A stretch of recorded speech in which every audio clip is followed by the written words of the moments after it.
she is working with Chic McIntosh, our famous lady from Parties from Above, and now she's doing fashion shows.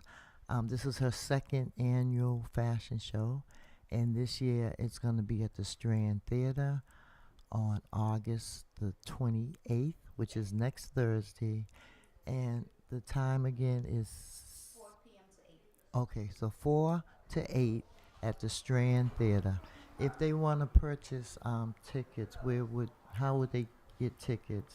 It's on Eventbrite. Okay, and it's under what is the title?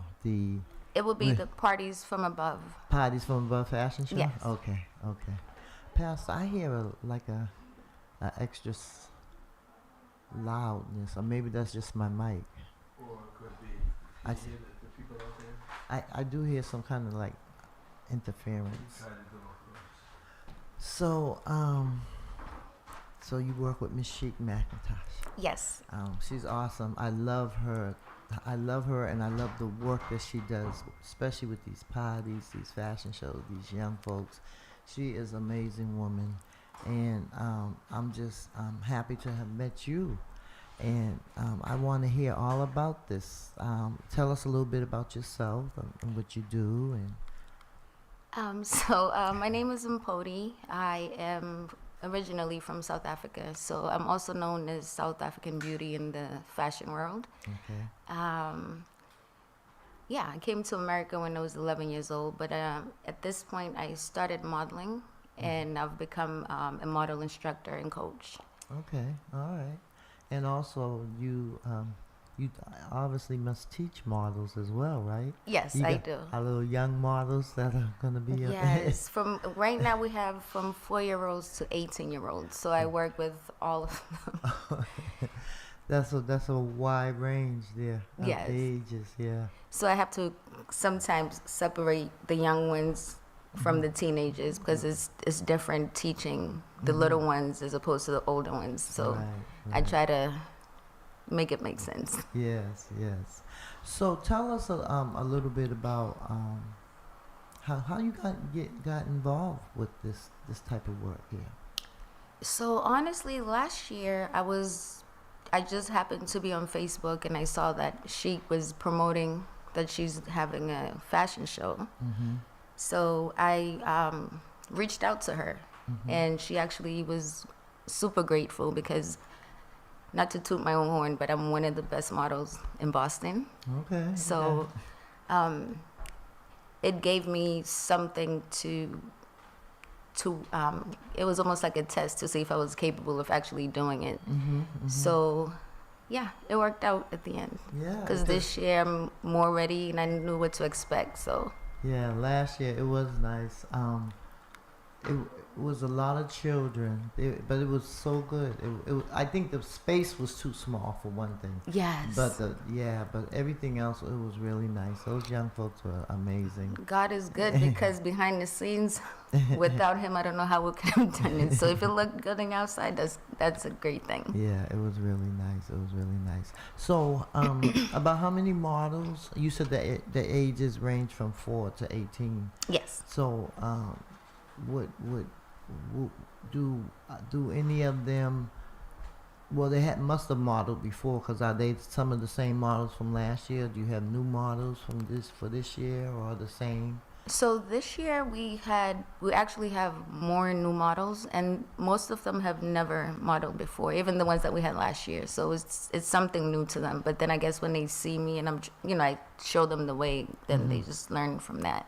Yeah, well, that's good. Yeah, that's awesome. That's awesome. So, tell us a little bit more, like what other things that you do that interest you. Do you write? Yes, yes.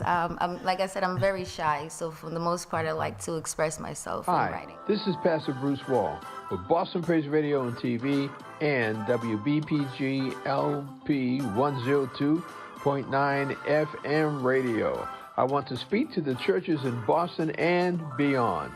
If you have a notice that you would like us to air on our radio, TV, social media, and internet station, we will air it at no charge to you.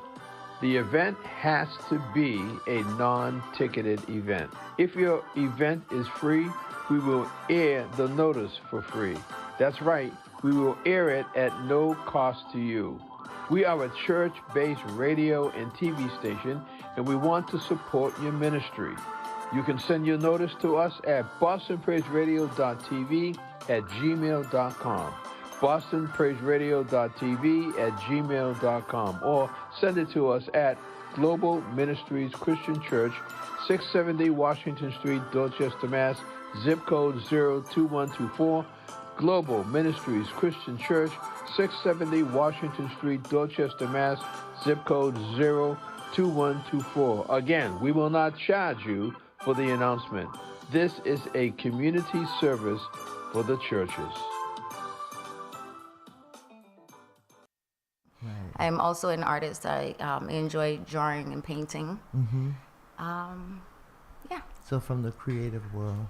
Yes. I'm a true artist in more ways than one. If that makes sense. Yes, that's wonderful. So, I wanted to ask you, do you think that this is a new up and coming thing with our young children, with the modeling and stuff, because I think this is something different for them, that's something that they can really be their self and Yes. and and have a good time and look good and wear pretty clothes and stuff, so I know it must boost their self-esteem. It amazing. definitely does. And Sheik always says to me, every Friday, the kids are always looking forward to Friday. As soon as we finish the class, they're already ready for next week. Yeah. So it's something that they look forward to. And it actually brings me joy to see, them happy and learning, actually, and wanting to learn.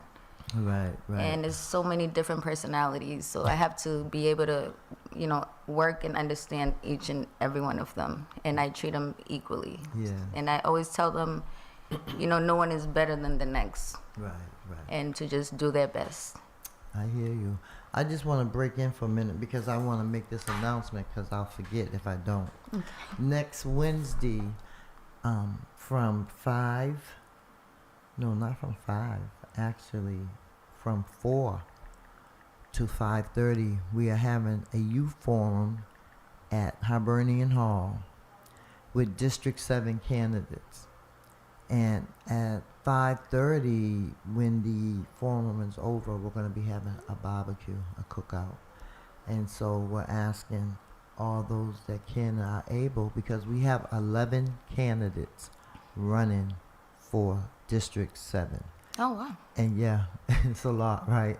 And so the youth have put together a forum. And so the organizations that are involved are the Madison Park Development Corporation, Teen Empowerment, Okay. Boston Jobs Coalition, and Marcus Anthony Hall Educational Institute. Yes. So we have partnered, and we are gonna ask the questions of the candidates, because believe it or not, September 9th is right around the corner. Yes, time flies. The last day to register to vote is August 30th. And so we are early voting is August 30th, 31st, and then September 1st to the 5th, I believe. So, yes, another election. We have city councilors to elect. We have a mayor to elect. And so it's going to be very interesting, this upcoming election. So we got a couple of weeks, y'all. So let's get out there. Let's get registered to vote. Let's get busy. Yes. And so Every vote counts. yes.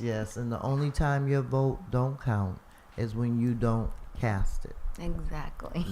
And so I believe our next guest will be coming in, and we yes. That's It's one of my models. Okay. So last year was actually her very first time modeling, and Hello. Come in. Welcome. Welcome. How are you doing? How's everybody? no, you sit there. No, I sit there. I sit. Welcome. Welcome. Thanks for having us. Yes, yes. My name is Priscilla. Nice to meet you. My name is Tamika. Tamika. And this is my daughter Zanaya. Hi, Zanaya. How are you? I'm good. You're beautiful. Thank you. How old are you? 11 years old. What school you go to? Up Academy Holland. Okay, okay. You like doing this modeling stuff? Yes, it's really fun. Yeah. Yes, we were just talking, me and Pody. my Pody. I'm always messing up names. Especially mine. It's okay. You're not the only one. People who work for me, I mess up their names too. So, unfortunately, I'll get it together one day. So welcome. How are you? You didn't even tell me your name. Oh, my name is Tamika. Oh, you did tell me. I'm sorry. Yes. I'm doing great today. I'm doing very, very fine. Yeah. Just I'm excited about the upcoming back to school fashion show too. August 28th, 4 to 8. Y'all come through and watch the kids do their thing. A lot of fashion. Shout out to the designers, our runway coach, and Pody, and Chic, who put this all together from Parties from Above. Shout out to you. Yes, Yes, yes. yes. Definitely shout out to She. So, how did you get involved with She? There was a casting last year, and somebody had DM'd me on Instagram. So I was like, why not? And she, has never done runway, and it's something that she wanted to do, so I brought her, and that's how it happened. The magic happened. That's great. That's great. So you had it was last year your first time modeling? Well, she's a signed model in Boston from Model Club Inc., but it's the first time she's done runway. Oh, okay. So she does like print ads? Yes, print, commercial, Dance. dance. Jack of all You can trades. talk for yourself. Yes. Yeah. Let's hear your lovely voice. Hi. Hi. So tell us, what do you do? I'm a signed model. I'm signed to Model Club Inc. I do runway and I dance. Okay. How busy does that keep you? We be busy. Do you do it just during the summer? Or do you do it during while you're in school also? While I'm in school also. Okay. So you're already working, earning a living. Yes. She's been signed since she was 5. Wow, that's awesome. How did you get into the modeling business? You want to tell the story, guys? Okay, it's a really funny story. Okay. So I was, I think, 5 or 4. Okay, I was like 5 or 4. So then I went to the living room and I got like cotton from the pillows, right? So, so then I made it out of a dress Okay. with some pink slippers, and I put a belt around it. So then I showed my mom, and she started to laugh. It was like really funny, and I told her like, Mom, I want to be a model, and I want to get like my name out there. Oh. Okay. At 5. Yeah, so I made her Instagram, and once she reached like 2,000 followers, that's when a lot of modeling agencies started to reach out. But Okay. but you got to do your research.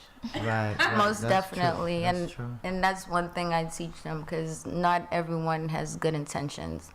So I always make sure that she's good. And I'm very proud of you, because like I said, last year she was new on the runway, and now she's the queen of the runway, the princess of the runway.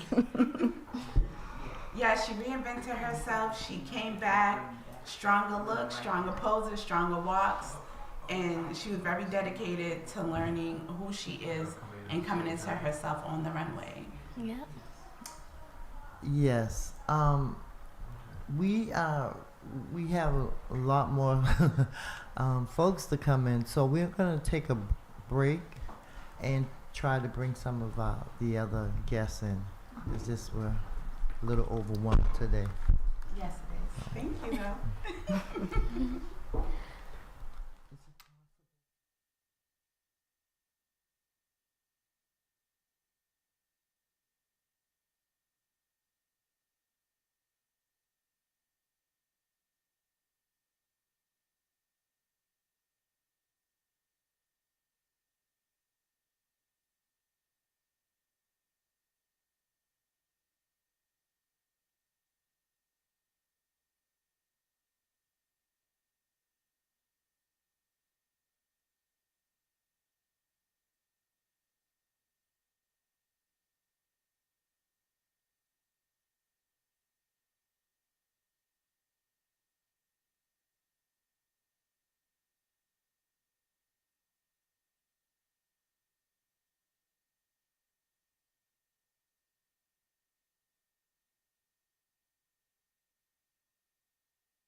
The kingdom of God.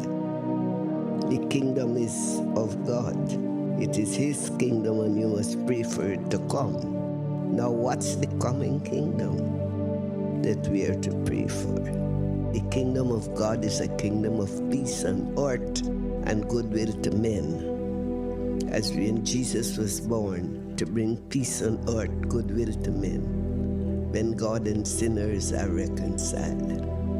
In thy kingdom come. His will will be done on earth as in heaven, because His will is not being done on earth now, owing to the wages of sin, which is death, and that is going on rampant throughout the world until the kingdom of God shall come. And when that kingdom comes, Jesus will return, so our bodies will be changed in an instant, in the twinkling of an eye, when this mortal shall put on immortality. Yes, well, we are mortals now. The scripture said, dust thou art, and unto dust shalt thou return. That's the curse.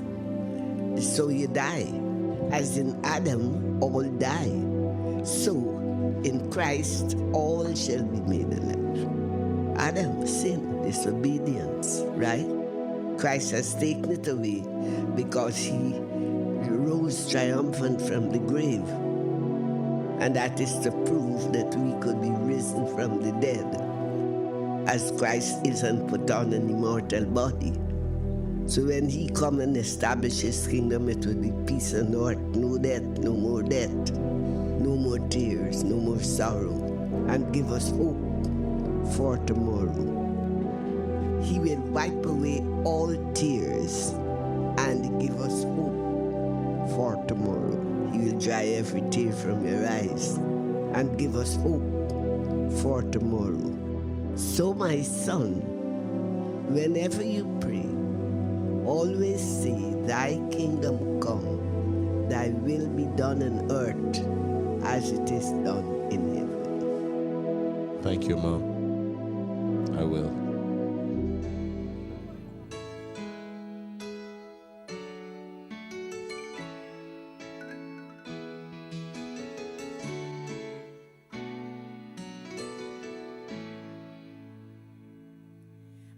trials and tribulations, troubles all around.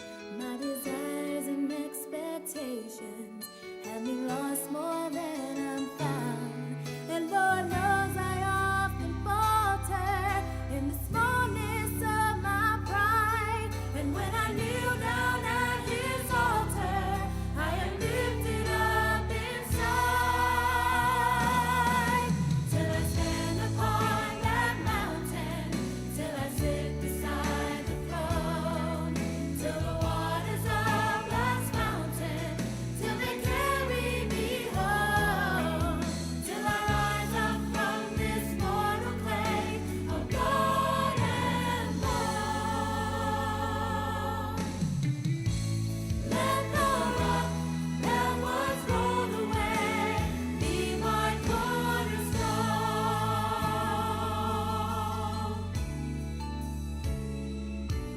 Help me face every tomorrow. Give me strength to bear the load. Give me signs that I can follow. Set my feet upon the road. And may He who walked on water give me courage where I tread. And when I kneel down at His altar, let my hungry soul be fed. Till I stand upon that mountain, till I sit beside the throne. And good morning. This is People Power with Priscilla. We are the people, we have the power. We're doing a little switcheroo this morning. So in a few minutes, we're going to have a special guest on, Winston Pierre. He's actually running for District 5 City Councilor. So we're going to be talking to him in a few minutes. But I wanted to talk about this morning, about tomorrow at the Bruce Bowling Building at 5:30. There's going to be a forum that the Black Agenda Coalition is putting on. It will be with, let me make sure that I have the right information. Let me just check my little, what's the next thing called? My messages, because I wanna give the right information. I know it's District 7, but I also don't know if it's if there's gonna be some at large, and that's what I wanna look at and see. So, the Black Agenda Coalition presents. It's gonna be a presentation and forum to hear from D7 and at-large City Council. It's going to be tomorrow, October the 24th, 2025. The doors open at 5:30. Food will be served at the Bruce Bowling Building, 2300 Washington Street in Roxbury. So come out and hear and listen to what's going on with the district. So we know we have two finalists for District 7. We have two finalists for District 7, and we have 8 finalists for at-large. And so we are going to hear from them and see what they have to say. And that will be tomorrow at the Bruce Bowling Building. At the Bruce Bowling Building at 5:30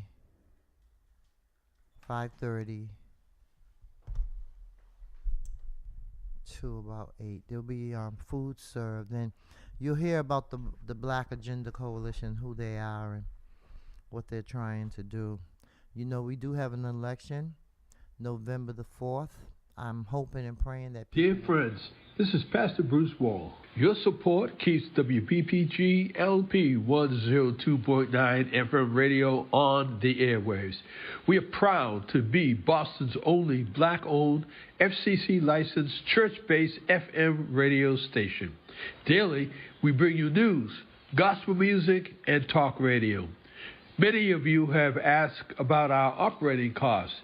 It takes $5,000 each month to keep the station running. Consider making a financial gift of $10, $20, $100, or even $1,000 to help us continue to bring you the content you love. You can send your donations via Cash App to $BPI-TV, $BPI-TV, $BPI-TV, or mail your support to Boston Praise Radio and TV at 670 Washington Street, Dorchester, Mass. Zip code 02124.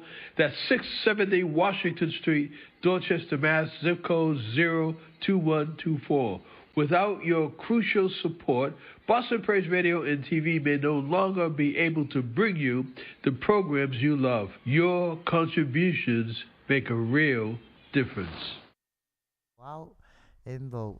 Your vote is your voice. And since this is really not a mayor's race anymore, we still hope that people will come out because there's a District 5 race.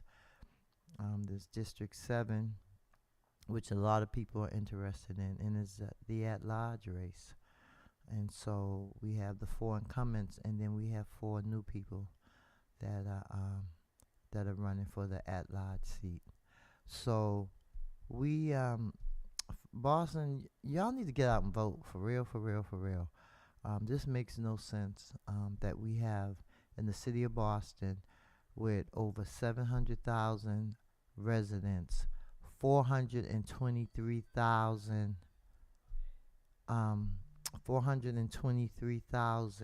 registered voters, and only 96,000 went to the polls.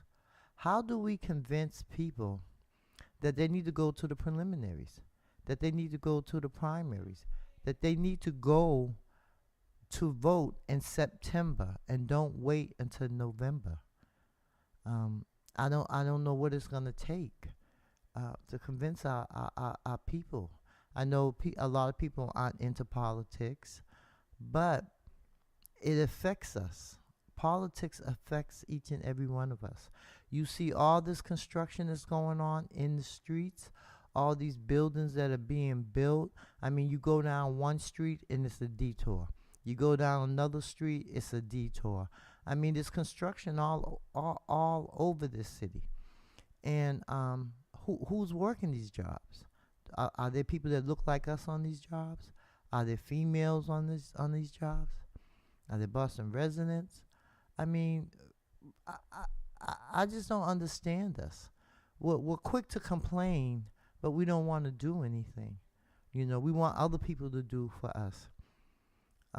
Wake up, Boston. Really, wake up. So my guest should be arriving any moment, and we're going to talk about his candidacy, and see what his vision is for District 5.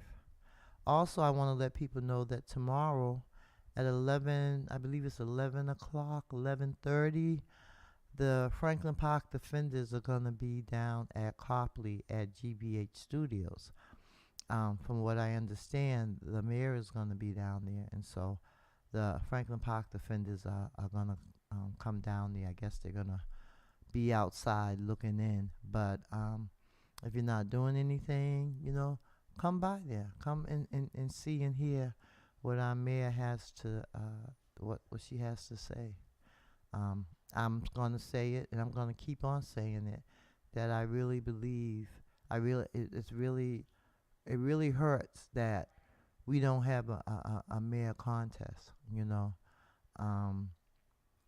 I just, I don't understand the logic, and I don't know because I wasn't part of the in crowd or whatever. But I don't understand how a person comes in second and drops out. It makes no sense to me.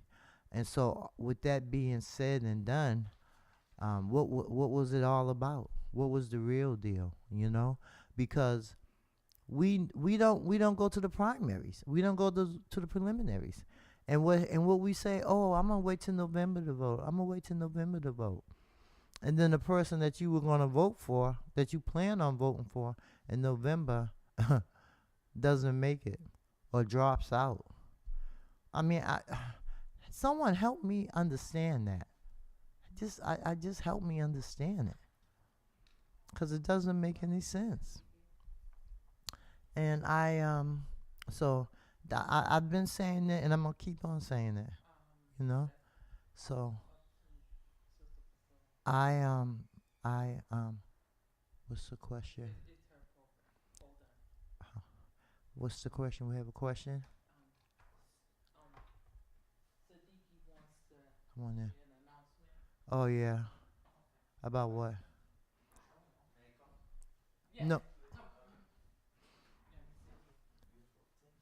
Good morning. Good morning. How are you? I'm good. I'm good. Okay.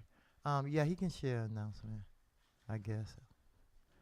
Depends on what it is. No, sir. He can share an announcement. Good to see you. Good to see you too. Okay. We're on air, so get in your spot. Okay. So I believe we have a caller with a question. Hello. Good morning, Siddiqui. How are you? Not bad. Just How had a quick announcement because I know you got your guests coming on, Mm-hmm. and so just essentially, in terms of the Black Community Information Center, and the Nubian Square Coalition is a component of the Information Center. So on November 1st, Mm-hmm. the coalition is sponsoring a major event at the quote-unquote Nubian Library, because what it is that, with the major victory we had in 2019 with the name change of Nubian Square and Nubian Station, of course we want the Nubian Library, but we're doing an actual celebration beginning at 2 o'clock p.m. At the Nubian Library Okay. down there on Dudley Street. 1:30 we're going to do a press conference, and then from 2 to 4 we'll be in the library there for the celebration. And we're saying folks to come on out, and of course we're emphasizing the fact to the mayor that we want the Nubian Library name. But this is an open celebration for the community, and we welcome everyone to come on down and celebrate. All right. Well, thank right. you. Thank you, Thank you. Siddiqui. Right. Okay. Have a great day. So, my guest has arrived. Good morning, Winston. How are you? Good morning. I'm excellent. It's a beautiful way to start my day. Yes, you are. I don't think I can hear you. You gotta lift the mic a little bit to your. What about now? Okay. Yeah, I think it's better. Okay. So, how are you? Excellent. I've been looking forward to being People Power Podcast. I'm so excited to be here. This is the best way to start the day. So we know what you got, like 2 weeks? Less than 2 weeks. Less than 2 weeks. And you are running for District 5. Right. Which is now being held by Enrique. That's Pepin? correct. Mm-hmm. Yes. And so, is this his first term, or I think this is his first term or second? Is this his second term? This is his first. He's trying to go to his second. Okay. Yeah. So tell me, Winston, I know you work for the city, right? That's correct. What did you do at the city? At the city, I studied at the Human Rights Commissions with Commissioner Makosh, where we work on accessibility for senior citizens and accessibility for people with disability as well. One of the major contributions that I was able to make to that department was the city at that time under Mayor Walsh was working on the Imagine Boston 2030. And one of the critical pieces that was not factored is when we're talking about creating city that work for everyone, does that include senior citizens and people with disability? What can we do to make sure they can participate in the civic and social life in the city of Boston? That's when I conducted the accessibility survey, talking with residents, people who have people with disability, and different advocates, and kind of hearing the opinions about what does a 2020, 2030 mean for someone with disability. So that was my first start with Mayor Walsh. Then I moved to become Director of Diversity for Mia Wash. And one of the signature thing that we were able to work on was the Boston Police Cadet Program, which allow young folks between 18 to 25 getting the training needed to become a police officer. And that was significant because as of now, most of the time, if you want to become a police officer, if you have a military background or you have someone inside the force, it's easier. And black and brown folks in our neighborhood, it often tend to be a challenge. And with the cadet, it break that. If we're looking at young people who are very active in the community and try to give them a chance to become a police. And Okay, but I thought the cadet program was around for a while. What? it was around for a while, and Mayor was kind of reinvent it in a way that it gave focus on emphasizing on community policing. Okay. So the goal is really about like what are the young people that we see that are very active in the YMCA's, in the BCYF. What are they doing? Are they part of the? They have a mentoring program for Turning Point. Are they part? How much active are they? And it can really groom them to kind of become a. I don't want to say police, but getting the training, and eventually the hope has always been making sure when we're talking about community policing, we are recruiting young people in our neighborhood to be part of this program. It was very, very targeted on the Mayor Wash, and that's where the weaving came from, making sure that we are targeting those folks, and the conversation goes beyond that. 67% of the people that I recruit back then were young people of color, which is a milestone. So when you left did you leave the city? You still work for the city, or I eventually left the city. you work for the state now, right? I moved back to the state. Yeah. And so what do you do? What did you do there? So I studied at the state in 2014, 14, first term Governor Baker. I was a policy fellow. One of the many things that I had the unique opportunity to work on it. Whenever there's big contract, what can the state can do to ensure minority-owned business can participate, right? We also had the opportunity to work very close with MIRA, Massachusetts Immigrant Advocacy Coalitions, to create ally items for what we call the Welcome Back Center at Bunker Hill Community College, which enable foreign trained professional immigrant in the healthcare field to get a quicker path to a certification, right? For work for like procurement. The procurement piece was with access and opportunity with Governor Baker, and we work on job training opportunity for foreign trained professional immigrant. So what does that entail? It's if you are a foreign trained professional in the medical field, anywhere you come from, as long as you come to Massachusetts, many states have different law. Once you arrive in Massachusetts, that doesn't mean that you're gonna work as a doctor. That doesn't mean that you're gonna work as a nurse, all right? And that has been a significant barriers and also lead to a lot of identity crisis. I know people who had PhD back home. I might say back home doesn't mean Haiti per se. It could be anywhere else, right? And they came here, they couldn't work on what they have studied or what they have the expertise on. And while we have a market that is saturated, that is asking for this talent, because we need cultural competency when we're talking about the medical field. And back then, when I was doing that study, working with Mira as a fellow for the governor, for a foreign trained nurse, in order to be recertified in the Commonwealth of Massachusetts, you will need to spend at least 4 years and spend minimum $150,000. Again, that is assuming you already speak English, because if you don't speak English, it will take you much more.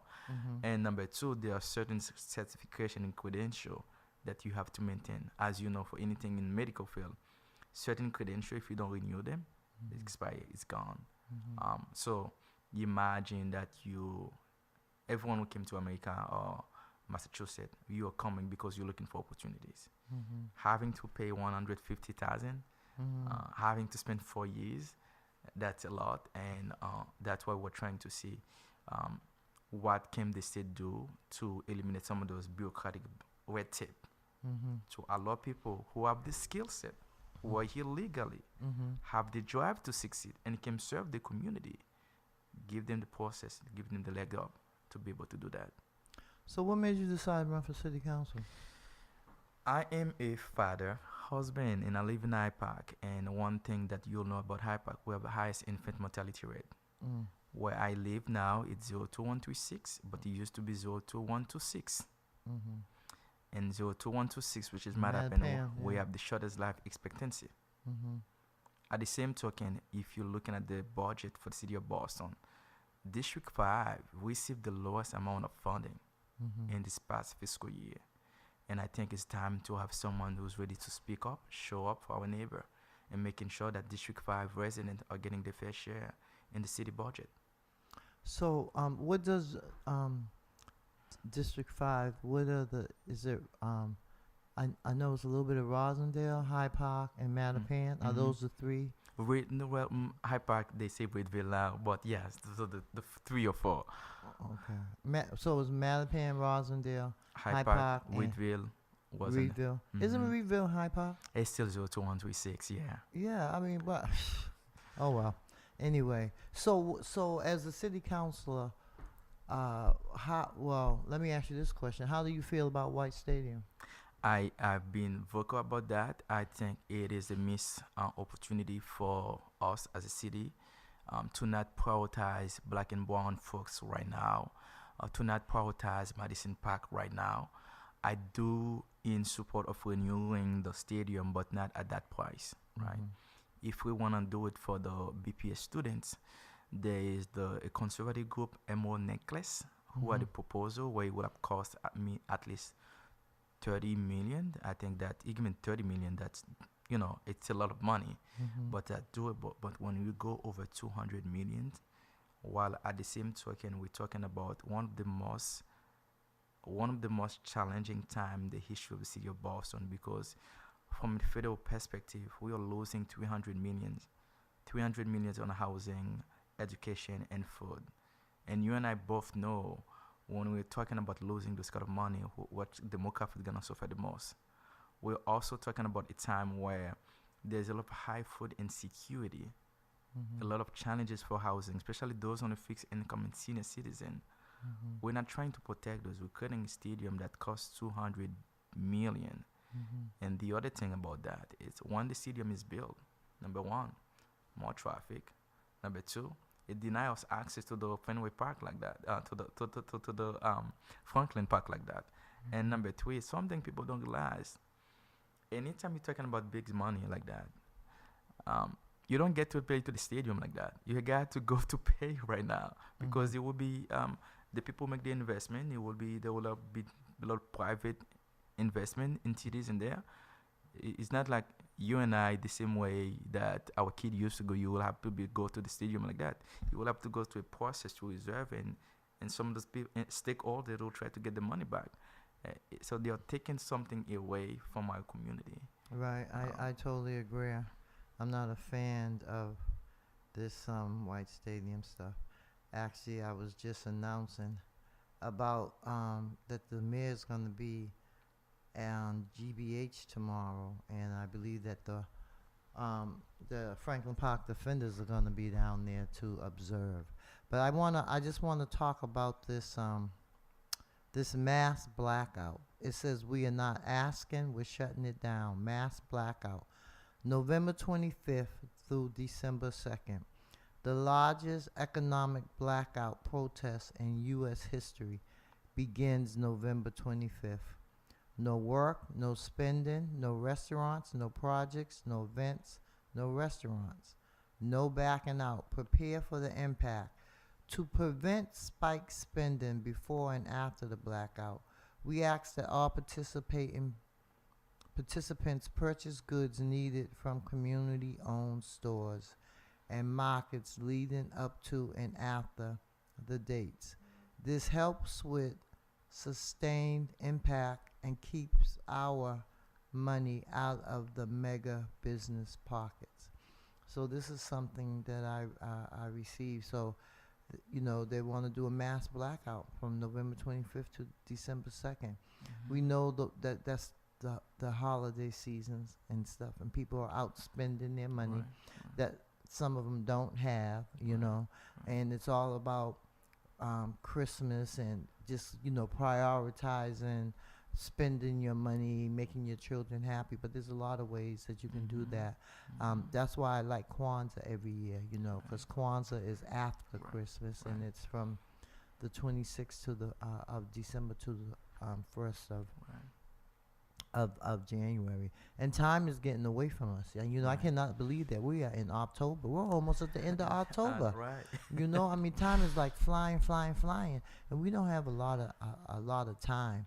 And you know, we do have this race. You know, we have an opportunity to, you know, make some changes if we want, as far as city councilors at large, but we don't have a choice when it comes to the mayor's race. You know, we don't have a choice. And I'm gonna keep talking about it, I guess, until, well, can't really nobody shut me up but God, so I guess I'll just keep talking about it. But it's really sad, you know. And so tell me, what are some of the things, like what is your take on deed restriction? I think at this point of where we are in the city of Boston, looking at the zoning changes on the square and street and all those conversation, that's something that is lacking the community input, and that's what most recently we have the square and street in Worsley, right? They are doing it in Hyde Park. They were supposed to do one in Mattapan. They are looking at the deed restriction. They are looking at the ADU. One piece that is lacking is the conversation has been always silo. You get a group of bureaucrats coming in and say, this is what I want to do, versus engaging you and I about, hey, you know what, I know you live here. Maybe you're probably a longest term resident in that neighborhood. Here's what we are thinking. I want to make sure not only this is what we're thinking, before I even propose that, let me do an impact study. If I were to do that, how will that impact your property tax, right?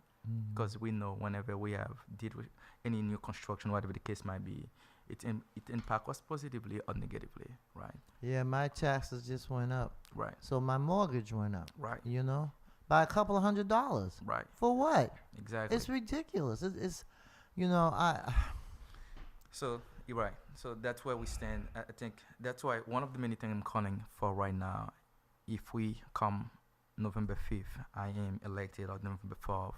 November 5th, we'll start the process of creating an advisory District 5 advisory council, similar to what D7 had.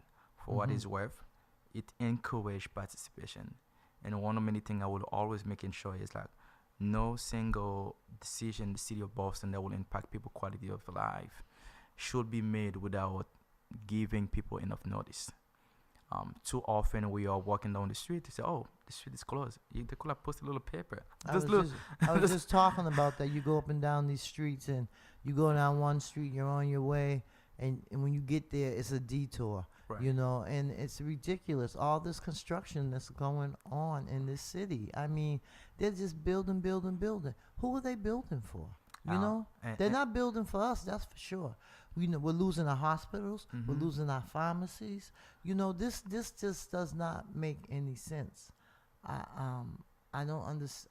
Well, I do understand it, but it's really a sad situation. And they're trying to gentrify us out. That's just that it's happening. It is happening. I mean, if you look at the latest census data, right? You've never had any time in recent years where we had so many of black and brown people leave Boston, right? All black people, either black and brown folks, or now we used to leave Boston, go to Brockton. From Brockton, we go to New Bedford, Fall River. But you're okay looking at recent trend. We are not only going to those places. A lot of black and brown folks are going all the way to Atlanta, Texas. And I get friends who already moved to Texas. And they I get to Texas, I get to buy property. That's how the city is getting so unaffordable for our people, or the very same people who make the city of Boston what it is right now. And that's why when we're talking about this race, we say it's important. I want almost like the most important. Every verse is important, but this one is consequential for many reasons. Number one, we need accountability. We need a leadership that listen to the people. And more importantly, we have to understand how 2026 is gonna come down upon us. We know the cuts are coming, but they haven't really impact us yet until January started.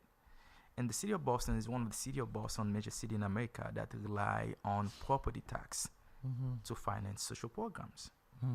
If there is a 3 million cut, more likely mean that your property tax will increase even more by next quarter, because every quarter you receive one.